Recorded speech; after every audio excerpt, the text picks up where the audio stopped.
একজন অন্ধ মানুষ যখন হঠাৎ করে দেখতে পায় তার হাতে থাকা লাঠিটা সে ছুঁড়ে ফেলে দেয়, অথচ এই লাঠিটাই ছিল তার একমাত্র ভরসার জায়গা। আসলে প্রয়োজন ছাড়া কেউ কাউকে মনে রাখে না। কখনো যদি আপনাকে কারো প্রয়োজন হয়, তখন দেখবেন ওই ব্যক্তি বা ওই মানুষ আপনার প্রতি এতটুকু ইফোর্ট দেওয়ার চেষ্টা করবে যতটুকু ইফোর্ট আপনার কোনো আপনজন, আপনার কোনো বন্ধু, আপনার কোনো আত্মীয় দেয় নাই। যখন প্রয়োজন ফুরিয়ে যাবে, দেখবেন ওই অন্ধ ব্যক্তিটার মতো তার হাতে থাকা লাঠিটা যেমন ছুঁড়ে ফেলে দিয়েছে, আপনাকেও তেমনি ছুঁড়ে দূরে ফেলে দিবে।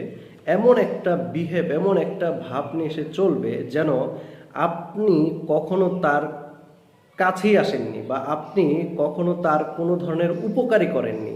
সে এমনভাবে আপনার সাথে ব্যবহার করবে, মনে হবে যে আপনি তাকে আজকে নতুন করে পরিচয় হচ্ছেন।